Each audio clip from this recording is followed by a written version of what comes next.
안녕하세요. 사랑하는 성도님, 영혼의 샘물 은혜의 자리에 오심을 축복합니다. 구원의 주님이 우리와 함께 하십니다. 우리와 함께 하시는 주님을 찬양합니다. 기도합시다. 주님, 감사합니다. 오늘도 주님의 은혜로 새날을 주시며 또 소망 가운데 하루를 시작하게 하시니 감사합니다. 오늘도 주님의 은혜와 사랑 안에서 복되고 아름답고 평화로운 하루가 되게 하옵소서. 주님의 생명의 말씀 따라서 주님을 의지하며 믿음으로 나아갈 수 있도록 오늘도 말씀으로 저희들을 세우시고 인도하시고 새롭게 하여 주시옵소서. 예수님 이름으로 기도합니다. 아멘. 오늘 말씀은 누가복음 12장 49절에서 59절입니다. 내가 불을 땅에 던지러 왔노니 이 불이 이미 붙었으면 내가 무엇을 원하리요? 나는 받을 세례가 있으니 그것이 이루어지기까지 나의 답답함이 어떠하겠느냐? 내가 세상에 화평을 주려고 온 줄로 아느냐? 내가 너희에게 이르노니 아니라 도리어 분쟁하게 하려 함이로라. 이후부터 한 집에 5사람이 있어 분쟁하되 셋이 둘과 둘이 셋과 하리니 아버지가 아들과 아들이 아버지와 어머니가 딸과 딸이 어머니와 시어머니가 며느리와 며느리가 시어머니와 분쟁하리라 하시니라. 또 무리에게 이르시되 너희가 구름이 서쪽에서 이는 것을 보면 곧 말하기를 소나기가 오리라 하나니 과연 그러하고 남풍이 부는 것을 보면 말하기를 심히 더우리라 하나니 과연 그러하니라. 외식하는 자여 너희가 천지의 기상은 분간할 줄 알면서 어찌 이 시대에는 분간하지 못하느냐? 또 어찌하여 옳은 것을 스스로 판단하지 아니하느냐? 내가 너를 고발하는 자와 함께 법관에게 갈 때에 길에서 화해하기를 힘쓰라. 그가 너를 재판장에게 끌어가고 재판장이 너를 옥졸에게 넘겨주어 옥졸이 옥에 가둘까 염려하라. 네게 이르노니 한 푼이라도 남김없이 갚지 아니하고서는 결코 거기서 나오지 못하리라 하시니라. 아멘. 제자의 삶은 처음부터 종말론적 삶이라고 할 수 있습니다. 예수님께서 이 땅에 오심은 처음부터 십자가 그리고 부활 그리고 심판이라고 하는 하나님의 놀라운 구속의 역사와 계획 가운데 오셨습니다. 오늘 말씀은 그러한 점에서 아주 특별하고 또 중요한 말씀입니다. 우리는 평소에 보던 예수님과는 좀 다른 예수님의 메시지를 듣습니다. 처음 시작부터가 아주 남다르죠.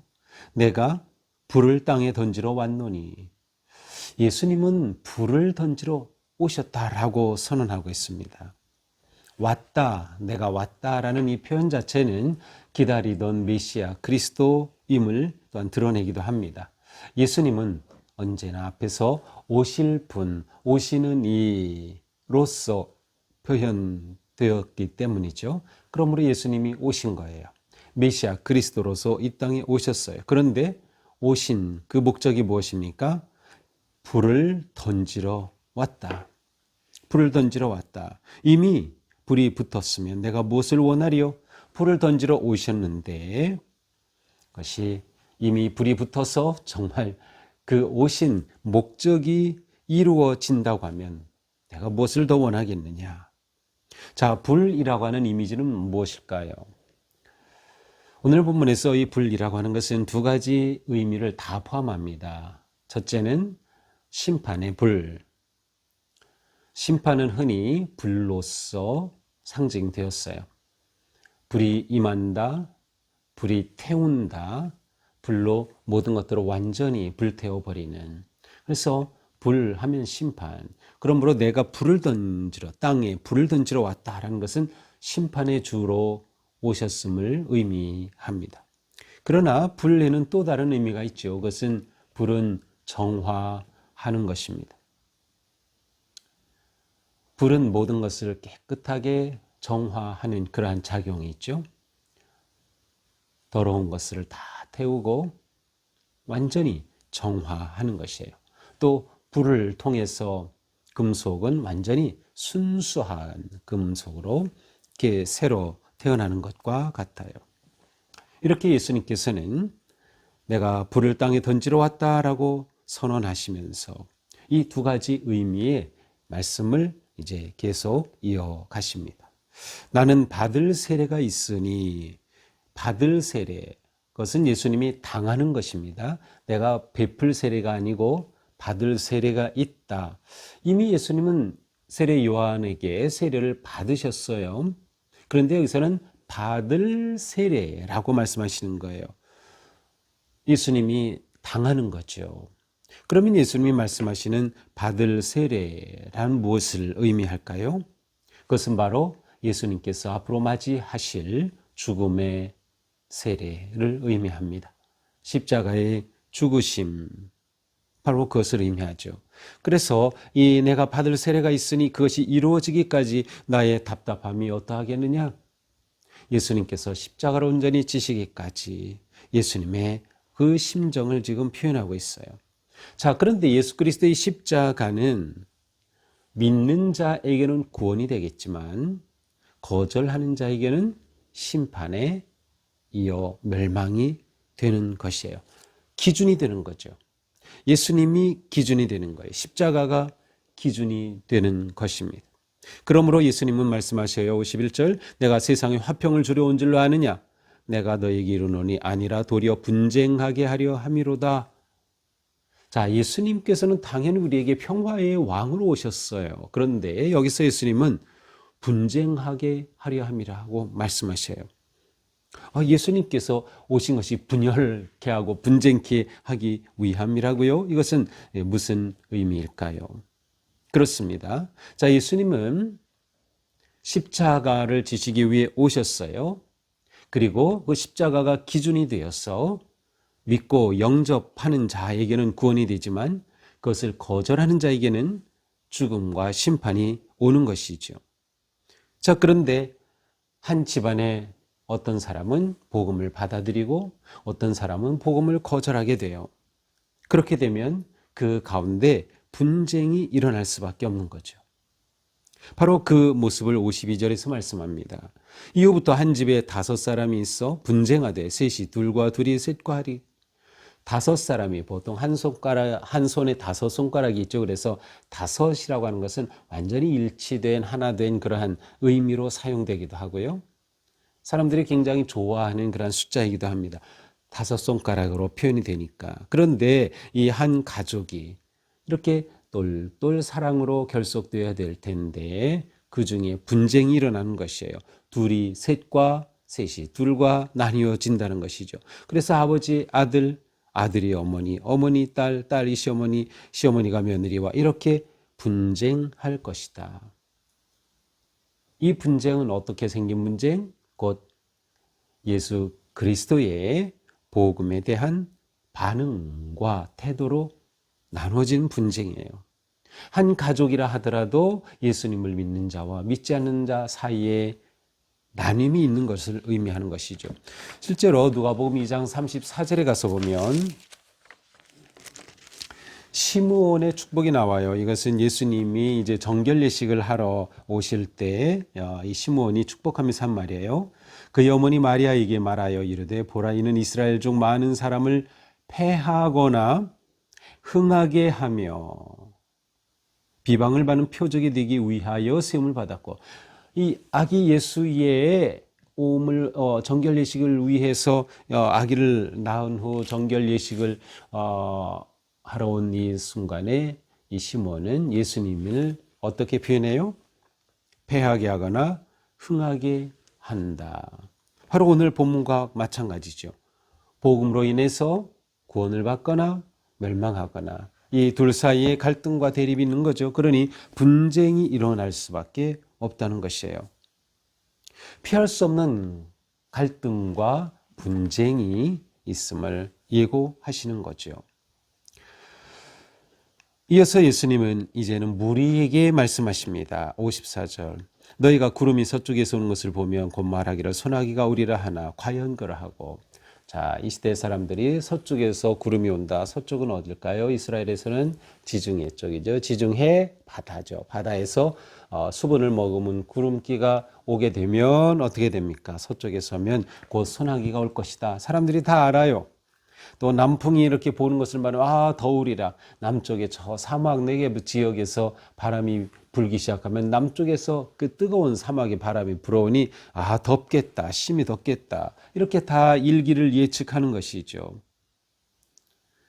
그렇다면 그러한 것을 보면서 일기를 예측할 수 있다면 예수 그리스도께서 오셔서 하시는 그러한 말씀, 하시는 기적과 놀라운 역사를 본다고 하면 그것을 통해서도 영적인 분별을 할 수 있지 않을까요?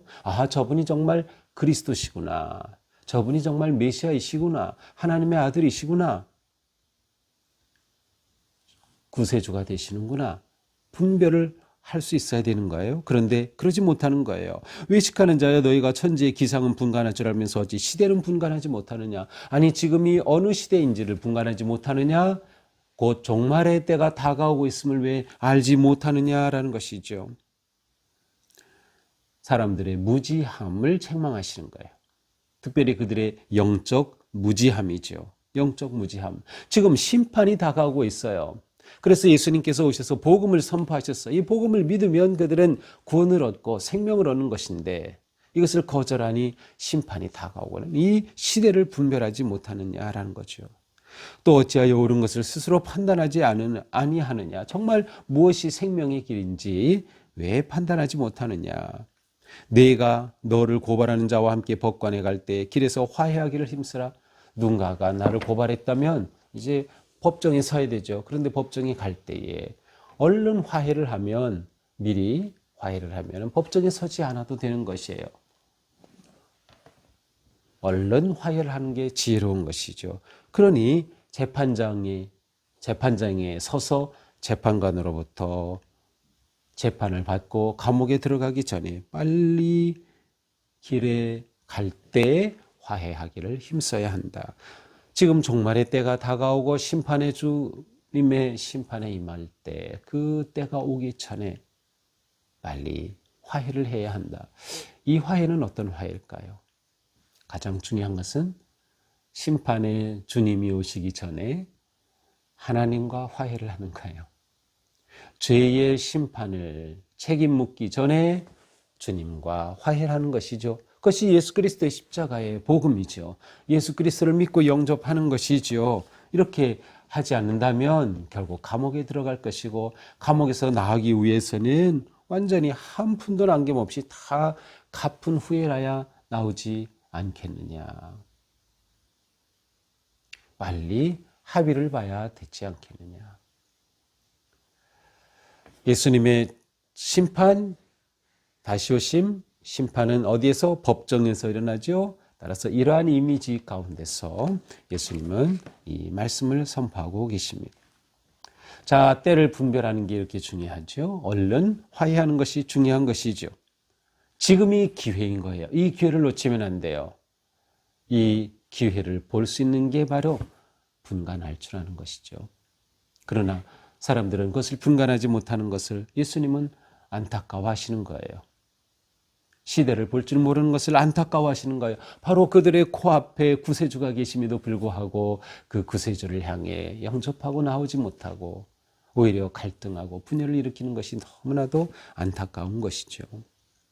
자, 오늘 말씀을 보면서 우리는 우리의 영적 삶, 우리의 제자의 삶이 종말론적인 삶이라는 것을 잊으면 안 돼요. 우리의 삶은 종말론적 삶이다. 따라서 우리가 이 땅에 살고 있는 모든 시간에 무엇이 필요하죠? 예수 그리스도를 아는 것이 필요하죠. 그리고 그 생명의 복음을 내가 믿는 것이 필요한 것이에요. 그리하여 구원받은 성도의 삶을 사는 것. 그래서 우리는 끊임없이 복음을 구하고 복음을 따르고 복음을 영접하고 복음의 길을 걸어야 한다. 이게 우리에겐 너무나도 중요한 거예요. 왜? 종말론적 삶의 길을 위에 있기 때문에. 또한 그러므로 우리는 이 시대를 분별할 수 있어야 돼요. 시대를 분별하고 생명의 복음 앞에 나올 수 있어야죠. 우리가 어떻게 시대를 분별합니까? 말씀과 기도, 성령님께 구하면 성령님께서 거룩한 지혜로 우리들에게 깨우쳐 주시는 거죠. 그래서 우리의 신앙의 삶은 끊임없이 말씀과 기도로 시대를 분별하며 이 혼란한 속에서 생명의 길, 진리의 길을 선택하며 나아가는 것이죠. 또한 이 길 가운데 내가 정말 하나님과 멀어진 것은 얼른 화해하라. 얼른 화해하라. 복음을 받으라. 구원의 삶을 살라라는 것이죠. 더 나아가서 우리는 이 화해의 삶을 선포해야 되는 거죠. 가족 간에 분쟁이 있다고까지 말씀하신 주님의 말씀을 보면서 우리 가족 가운데 아직 구원해야 될 가족이 있다면 정말 그를 위해서 기도하면서 가족 구원을 위해서도 힘써야 되는 거예요. 하나님과 화해하도록, 나도 화해하지만 다른 불신자들도 예수 그리스도의 이름으로 하나님과 화해하고 놀라운 구원의 삶, 생명의 삶을 살아가는 것 너무나도 중요한 거다. 그리고 그렇게 해야 할 때는 바로 지금이다. 아직 지금 기회가 있습니다. 우리가 이 기회를 놓치면 안 돼요. 지금이 기회다. 그러므로 내가 오늘도 주님 앞에 바로 서고 생명의 복음을 붙잡고 또한 오늘도 복음을 전하고 오늘도 성령과 말씀의 은혜 안에 시대를 분별하며 거룩한 생명의 복음을 따라갈 수 있는 그런 복된 하루가 될 수 있기를 주님의 이름으로 축복합니다. 기도합시다. 주님, 저희가 이 시대를 분별할 수 있는 영적인 지혜를 주옵소서. 우리의 눈이 열려져 육의 것이 아니라 영의 것들을 바라보며 하나님의 역사심과 심판의 그 날을 앞에서 생명의 복음을 붙잡고 의지하며 하나님과 화해하고 이 세상 가운데 생명의 복음을 선포하는 우리의 삶이 되게 하옵소서. 오늘도 무지했던 저희들의 영을 깨우쳐 주셨으니 오직 주님을 향하여 생명과 구원의 십자가를 바라보며 믿음으로 나아갈 수 있도록 함께하여 주시옵소서. 아직도 주님을 모르는 사람들에게 생명의 복음을 전하고 선포하며 가족의 구원을 위해서 기도하며